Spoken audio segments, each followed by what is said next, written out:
அனைவருக்கும் வணக்கம். இறைவனின் நல்லாசி உங்களுக்கு முழுமையாக கிடைக்கட்டும். நல்லதே நினைப்போம், நல்லதே நடக்கும். இன்றைக்கி நம்ம பார்க்க போகிற பதிவு, சில நாட்களில் உடலுறவில் ஈடுபடுவது வாழ்க்கையில் எல்லையில்லா பிரச்சனைகளை உண்டாக்கும். அது எந்தெந்த நாள் அப்படிங்கிறத பற்றி தான் இந்த வீடியோவில் நம்ம பார்க்க போகிறோம். வாழ்க்கையில் ஒவ்வொன்றுத்துக்கும் சரியான நேரம்னு ஒன்று இருக்குது. சாப்பிட, தூங்க, வேலைக்கு போக, இப்படி எல்லாத்துக்குமே ஒரு நேரம் இருக்குது. அதே போல தான் உறவில் ஈடுபடுவதற்கு ஒரு சரியான நேரம் இருக்குது.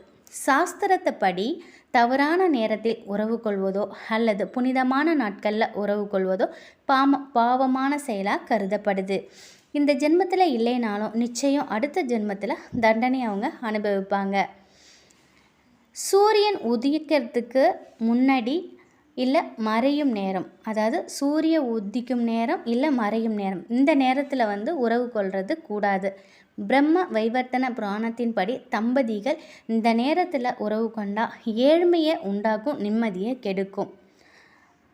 மகாபாரதத்தின்படி நிலவில்லாத அமாவாசை நாட்களில் தம்பதியினர் உறவில் ஈடுபடக்கூடாது. இந்த மாதிரி ஈடுபட்டால் இந்த பாவ செயல் அந்த தம்பதிகள் தங்களின் மறுபிறவியில் எறும்பாகவோ அல்லது ஊர்ந்து செல்லும் உயிரினங்களாகவோ பிறப்பாங்க. சதுர்தசி நாட்களில் ஆணும் பெண்ணும் ஈடுபடக்கூடாது. இந்த நாளில் பலரும் விரதத்தில் ஈடுபட்டிருப்பாங்க. அந்த நேரத்தில் உடல் ரீதியான தொடர்புகளில் ஈடுபடுவது புனிதமான செயலாக கருதப்படுது. அஷ்டமிங்கிறது மிகவும் சிறப்பு வாய்ந்த நாள். இந்த நாளில் கண்டிப்பாக உடலுறவு கொள்வதை தவிர்க்கணும். கிரகணத்தின் போது உடலுறவு கொள்ளக்கூடாது. இந்த நேரத்தில் உறவில் ஈடுபட்டால் ரொம்ப அவங்களுக்கு பிறக்க போகிற குழந்தைக்கும் சில பக்க விளைவுகளை ஏற்படுத்தும். அது மட்டும் இல்லாமல் அவங்க வாழ்வில் தரித்திரியம் கண்டிப்பாக பீடை அந்த மாதிரிலாம் அவங்களுக்கு பிடிக்கும். ஜென்மாஷ்டமிங்கிறது அந்த நாளில் கூடாது. ஏன்னா அது கிருஷ்ண பரமாத்மாவின் பிறந்த நாள்.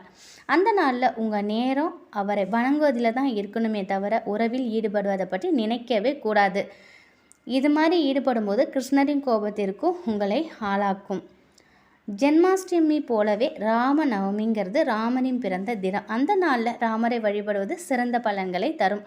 அதனால் தாம்பத்தியத்தில் ஈடுபடுவதை தவிர்த்துக்கிறது ரொம்பவே நல்லது. சிவராத்திரி சிவபெருமானுக்காக கொண்டாடப்படும் ஒரு சிறப்பு வாய்ந்த நாள். அதனால் சிவபெருமான விரதம் இருந்து வழிபடுவது அன்னைக்கு சிவராத்திரிக்கு நல்லது. அதனால் அந்த சமயம் உறவில் ஈடுபடுவது தவறு. ஈசனின் கோபத்தையும் சாபத்தையும் பெற்றுத்தரும்.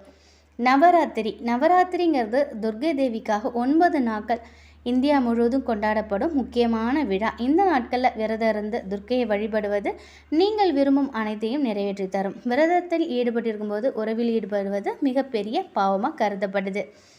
அதே போல் உங்கள் பிறந்த நாள் என்பது வாழ்வில் மிகவும் முக்கியமான மற்றும் மகிழ்ச்சியான நாள். அதனால் இந்த நாளில் உறவில் ஈடுபடக்கூடாது அப்படின்னு சாஸ்திரத்தில் சொல்லப்பட்டிருக்கு. இந்த மாதிரி இந்த நாட்களிலெல்லாம் நம்ம தவிர்த்துட்டோம் அப்படின்னு சொன்னாக்கா வாழ்க்கையில் எண்ணற்ற பலன்களையும் நம்ம அடையலாம். சூரியன் உதிக்கும் மற்றும் மறையும் நேரம், அமாவாசை, சதுர்தசி, அஷ்டமி, கிரகணம், ஜென்மாஷ்டமி, ராமநவமி, சிவராத்திரி உங்கள் பிறந்த நாள். இந்த நாட்களில் நிச்சயமாக தாம்பத்தியம் கூடாது. அதனால் தயவு செஞ்சு இந்த நாட்களில் நீங்கள் தவிர்த்துடுங்க. இதை நம்ம செஞ்சோம் அப்படின்னாலே நம்ம வாழ்க்கையில் வரக்கூடிய பிரச்சனைகள் அனைத்தையுமே நம்ம தகர்த்தெறியலாம். நமக்கு தடைகளாக இருக்கக்கூடிய சில விஷயங்களும் தகர்த்தெறிஞ்சு போகும்.